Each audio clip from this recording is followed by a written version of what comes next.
lo dijo en la primera hora. Bueno, a ver, se ha confirmado para el próximo martes 6. Casi al filo de que vence el plazo, creo que el plazo vence el 8 de febrero. Se ha confirmado para el martes 6 la sesión del Pleno de la Asamblea Nacional para el segundo y definitivo debate del proyecto de ley orgánica para enfrentar el conflicto armado interno. Así le llaman a la propuesta que originalmente planteaba el aumento del IVA exclusivamente.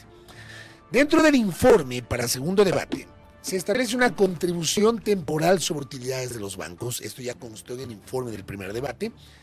Incluyeron a las cooperativas de ahorro y crédito. Hay una modificación de la tabla. Ya, porque incluyeron a las cooperativas, modificaron la tabla. Desde una utilidad de $5 millones en adelante. Entonces, con base justamente en las utilidades, en el grupo 1, utilidades inferiores a los 5 millones, una tarifa del 5%, superiores a los 5 millones hasta 10 millones, 10%, hasta 50 millones, 15%, hasta 100 millones, 20%, y más de 100 millones de dólares, utilidades del sistema financiero, 25%. Aquí dice que esta medida tendrá un impacto anual de 145,9, casi 146 millones de dólares, y aplicará para el 2023. Y dentro de la argumentación se habla de una contribución progresiva que tiene como fin que el sistema financiero, que es el que más ganancias generó durante los últimos años, incluida la pandemia, contribuya con los gastos de la guerra y la crisis económica que afecta al país. Bueno, esto ya está dado en el informe. Como digo, hay una modificación, pero se mantiene la esencia. ¿Cómo ve la Asobanca este último texto? Le pregunto a Marco Antonio Rodríguez, que está con nosotros, el presidente de la Asociación de Bancos Privados. ¿Cómo le va, Marco? Bienvenido. Mauricio, muy buenos días, Belkis, y buenos días a todas las personas que nos escuchan. Muchas gracias por la invitación. ¿Cómo le cayó el informe? A ver, bueno, el informe que ha sido aprobado anteayer por la Comisión de Desarrollo Económico persiste en la incorporación de contribuciones o de impuestos, porque eufemísticamente se llaman contribuciones, de impuestos que no habrían sido planteados por el señor presidente de la República en su documento original. El proyecto original establecía la búsqueda del incremento del IVA en X cantidad de puntos.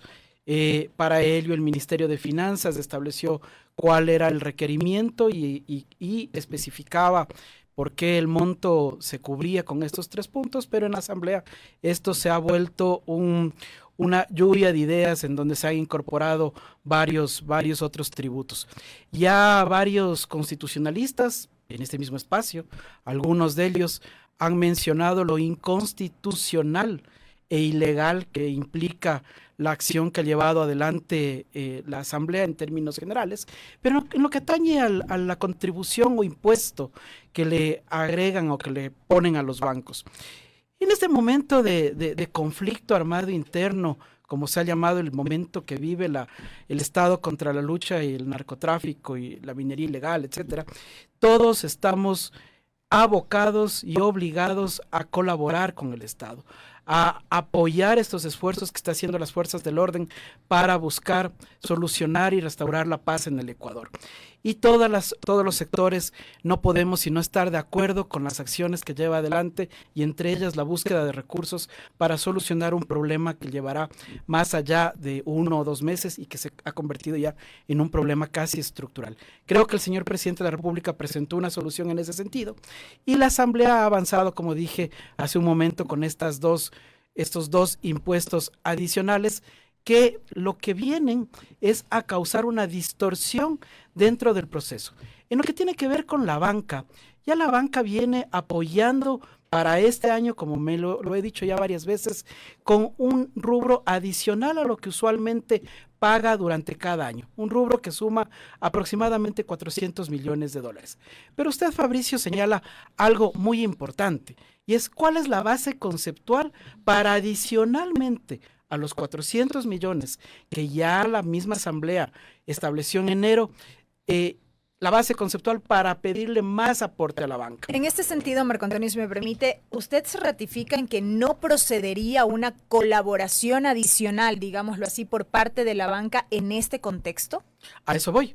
A eso voy. La base fundamental de lo que han dicho es la banca tiene que colaborar más porque es el grupo que más ha ganado, que más utilidades ha ganado. Ya se ha mostrado hasta la saciedad y ampliamente que no es el sector más rentable, que no es el sector que más gana. En el propio debate en la comisión, varios asambleístas demostraron y señalaron que no lo es. Y aquí un paréntesis, Belkis, discúlpeme que tenga que hacerlo, pero la Asociación de Bancos pidió 2 veces ser recibida en la comisión, 2 veces. ¿No la recibieron? Y no nos recibieron. Ni una sola. Ni una sola. Ustedes no pudieron exponer ante la comisión sus argumentos. Ni siquiera nos contestaron el pedido de ser recibidos en comparecencia como lo ordena la ley de la función legislativa. Y hubiéramos querido estar allí para decirle lo que le voy a decir en este momento. La base conceptual supuestamente es que es el sector que más gana, lo cual es totalmente falso, lo cual es totalmente inexacto. Y si es que esta base conceptual es falsa e inexacta, la banca lo que dice es, ¿por qué me traen o me sacan de los sectores empresariales en general? ¿Por qué a la banca se le quiere dar un trato discriminatorio y distinto que el que se le da a las otras empresas? Se crea un impuesto, una contribución al sector económico en general, pero a la banca se le pretende dar un trato distinto y discriminatorio. ¿Pero qué es lo distinto? Creándose. Porque las grandes empresas también les están incluyendo con una contribución temporal. Y allí es en donde debería estar el sector bancario, junto con las otras grandes empresas que han ganado más y que son más rentables que el sector bancario. O sea, lo que usted está cuestionando es que separen a los bancos y cooperativas y no les incluyan en el mismo grupo. El trato discriminatorio y confiscatorio, estimado ¿Por qué Fabricio? confiscatorio, Marco? El trato discriminatorio primero. El señor presidente de la Asamblea ayer en entrevista dado en algún medio de comunicación señaló con todas sus letras que el grupo político al que él se pertenece no está de acuerdo con avanzar con este impuesto. ¿Y por qué razón? Y lo explicó. Dijo, porque esto es discriminatorio y la Corte Constitucional así lo va a señalar. La Asamblea no debe avanzar en ese impuesto. ¿Pero por qué es confiscatorio además, Fabricio?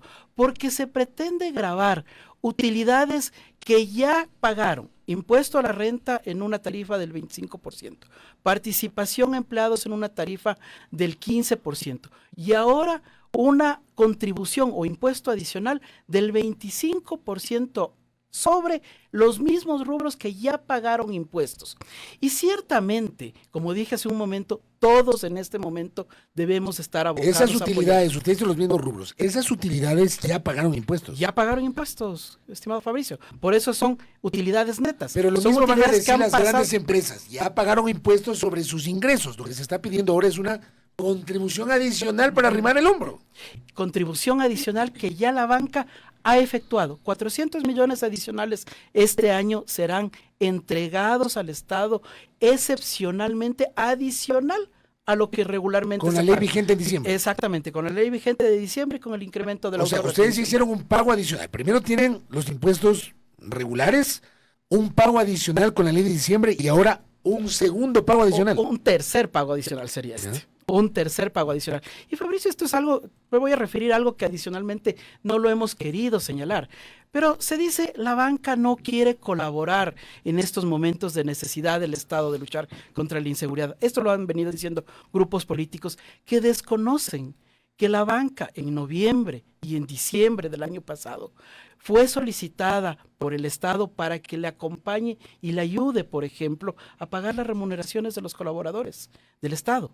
Y la banca financió al Estado ecuatoriano con la compra de CETES en rubros aproximados, de lo que ha dicho el ministro en estos mismos espacios, de $300 millones. Eso, adicionalmente... O sea, perdón, ese detalle no lo sabía. La banca compró papeles para entregarle dinero líquido al Estado y que pueda pagar los sueldos. El propio ministro lo ha dicho en varios espacios. Ha agradecido en su momento la posibilidad de que la banca, el sector financiero, haya apoyado al Estado a través de la compra de papeles del Estado para poder satisfacer el pago de remuneraciones de colaboradores del sector público en los meses de noviembre y diciembre. Pero a esos rubros se sumaron las nuevas contribuciones fijadas en diciembre, en enero de este año, y ahora esta sería un nuevo impuesto discriminatorio solamente para los bancos, Fabricio. ¿Cuál es la razón conceptual para que no se nos trate igual que a cualquier otro sector empresarial?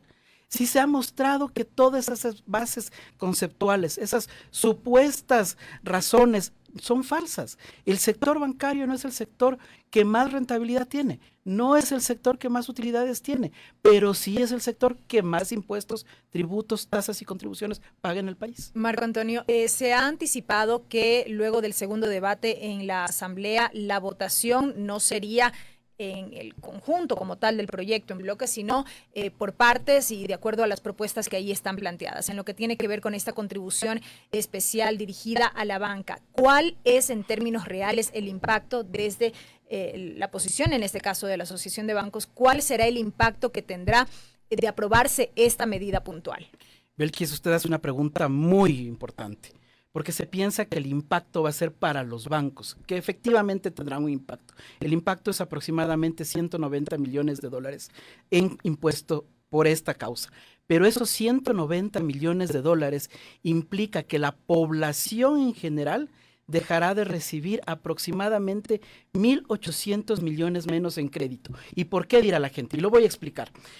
La banca, a distinción de cualquier otro sector de la economía, requiere una reinversión de sus utilidades con el objetivo de fortalecerse patrimonialmente, porque las recomendaciones internacionales y locales dicen que si usted no crece $1 en su patrimonio, usted no puede crecer $10 en crédito. ¿Qué implica esto? Lo que se está ordenando en este momento, sacar 190, 180 millones de dólares de la posibilidad de reinversión de esas utilidades, que viene haciéndolo la banca año a año en un porcentaje aproximado del 80%, implica que 180 millones de dólares no van a ser destinados a capitalización, a fortalecimiento patrimonial, y esto supone 1.800 millones menos de recursos disponibles para dar crédito. ¿Cómo se mira esto en número de gente? Hoy por hoy, el crédito promedio está en $3,000.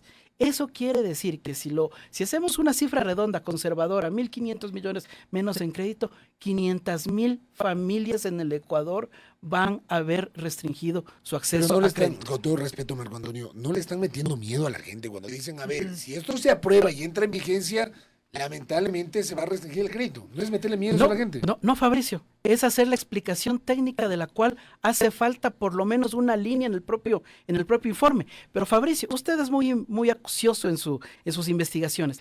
El informe para segundo debate aprobado tiene 2 líneas importantes en la parte de la banca. Y si usted quiere puede buscarlas. En donde dice, sabemos que la medida que se está tomando restringirá el crédito.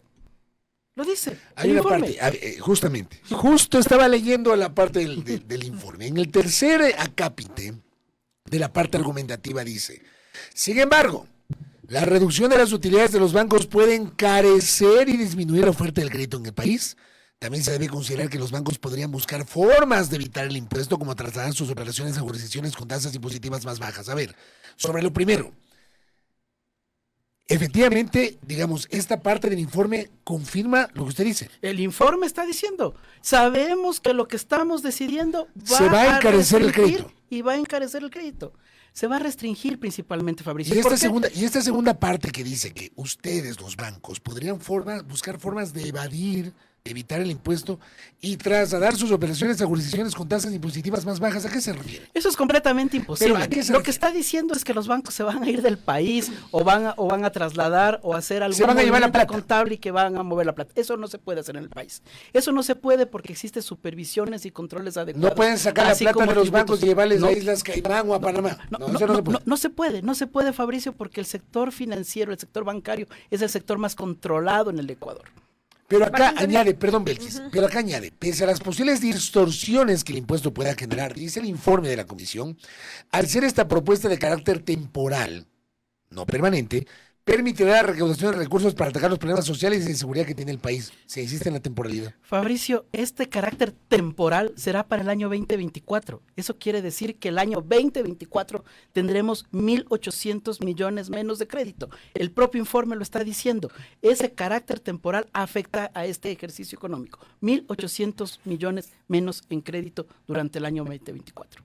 Marco Antonio, usted decía que evidentemente habrá una suerte de contracción en cuanto a los créditos como tal, pero habla también de encarecerlos de aprobarse esta medida. Esto quiere decir que los intereses serían aún mayores de los que la ciudadanía como tal los percibe en estos momentos? Belkis, el Ecuador tiene un problema desde hace mucho tiempo, y es el sistema de tasas de interés. En el Ecuador la tasa de interés es una tasa fija, que tiene un techo fijo. Voy a salir del mundo bancario para poderlo graficar mejor. ¿Qué pasaría si es que este fuera un negocio de una panadería? Si sube el precio de la harina, el panadero lo que hace es subir el precio del pan. Y la gente sigue comprando pan y el panadero refleja en el pan el costo de la harina. En el caso de la banca esto no es posible, porque el precio de la tasa de interés está fijado y tiene un techo. En consecuencia, aun cuando me incrementen los impuestos, aun cuando se encarezca el fondeo local, aun cuando se encarezca el fondeo externo, la tasa de interés es inflexible y no me permite reflejar en la tasa el incremento de estos costos. Pero algo tengo que hacer. Y lo que se hace en ese sentido es restringir el crédito, porque tengo que destinarlo a aquellas personas como nosotros, que ya tenemos créditos, que ya tenemos tarjetas de crédito y que ya tenemos menos riesgo frente al sistema financiero. Pero la señora María, que iba a recibir un crédito por primera vez este año, ya no lo va a recibir porque tiene un riesgo más alto y hay escasez de recursos. Yo sigo pensando, perdón que le insista, pero esto que acaba de decir en este momento, cualquiera podría interpretar que ustedes también le están metiendo miedo a la gente. Fabricio, no. Es un análisis técnico. Mire usted, Fabricio, un tema interesante. Esta misma reflexión, la Superintendencia de Bancos también solicitó a la Comisión hacerla, pero tampoco la recibieron al organismo de supervisión y control en la Comisión de la Asamblea Nacional. Este tipo de análisis, este tipo de discusiones que no son políticos, son técnicos, son aquellos que deben sustentar iniciativas legislativas como esta, que buscan un efecto, pero que en realidad tienen otro, afectando a la población y a la ciudadanía. Marco Antonio, ya que no fueron recibidos en la Comisión de Desarrollo Económico de la Asamblea, ¿buscarán de alguna manera ser escuchados en el pleno previo al inicio del segundo debate en Comisión General? Nosotros hemos enviado una atenta comunicación al señor presidente de la Asamblea y a la señorita presidenta de la Comisión, alertándoles sobre todos estos riesgos que estamos comentando aquí. Nosotros todavía tenemos la expectativa de que en un análisis sensato de los efectos que esto tendrá, llevará a la reflexión a la Asamblea a modificar probablemente el documento y a dar un trato tributario al sector bancario igual que el que se le da a todas las empresas.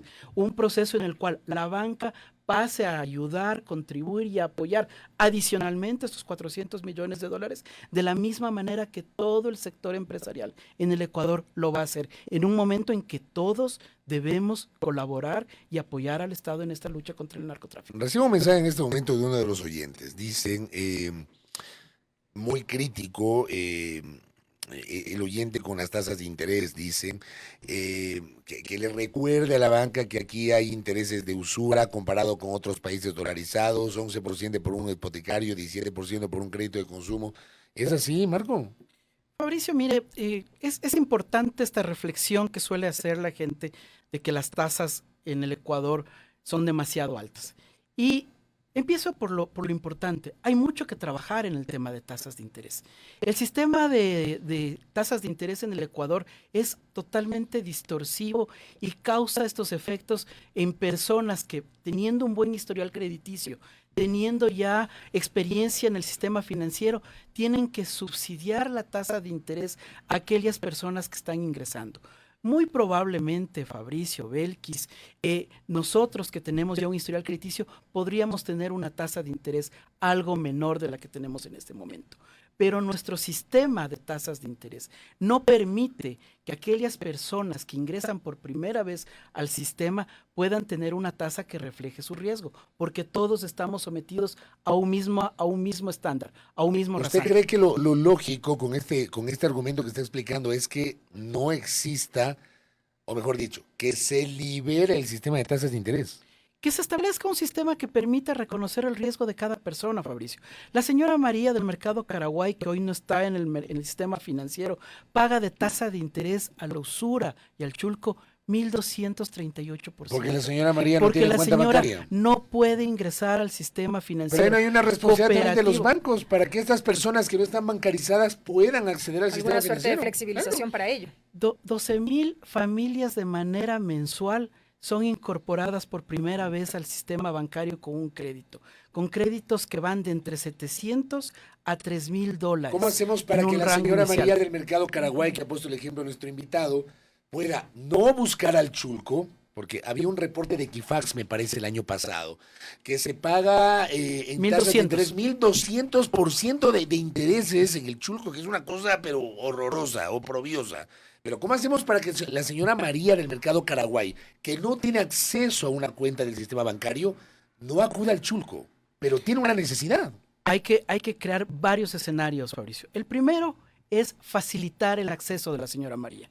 Es un hecho cierto que en el Ecuador existen procesos todavía complejos normativos que evitan que la señora María pueda en tiempo real acceder a un crédito. Por ejemplo, no tiene sentido que le pidamos a la señora María que nos traiga un pago de su servicio básico, agua, luz o teléfono para otorgarle un crédito, cuando esa información hoy por hoy está en bases públicas. Allí hay trabajo que hacer. La normativa todavía no permite acceder libremente a esa información y me exige pedirle a la señora María. Pero esos son elementos formales.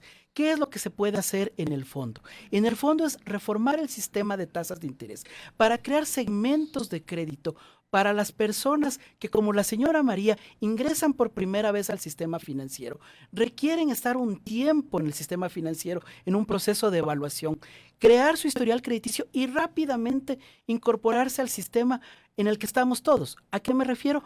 Crear lo que se conoce en otros países como segmentos de inclusión financiera. Segmentos de inclusión financiera que tienen condiciones específicas. Eso no existe en este momento. En el Ecuador no existe en este momento. Y para que existan estos segmentos de inclusión financiera, ¿se requiere una reforma legal, un reglamento? ¿Qué se requiere? Se requiere una normativa y una reforma a las normas infralegales que hoy por hoy crean los segmentos de crédito y establecen las tasas de interés. Ese es un tema de la Junta de Regulación y Política Es un tema de la Monetaria. Junta de Política y Regulación Financiera, es un tema de la Superintendencia de Bancos. ¿Y ustedes han planteado esto oficialmente, Marco? Se ha planteado y Fabricio, se viene discutiendo.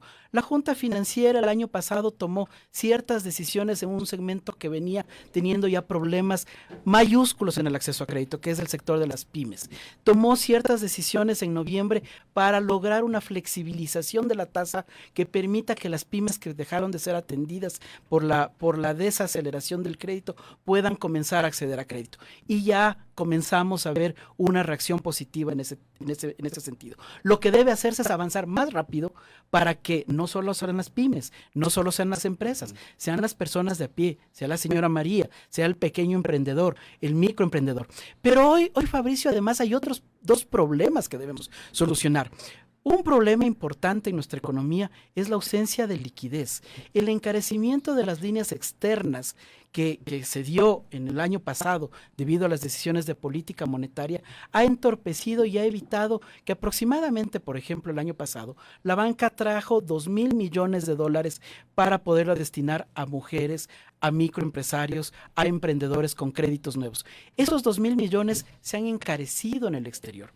Y una decisión tomada por la Asamblea, la eliminación de la exención del ISD, van a encarecer aún más estos recursos.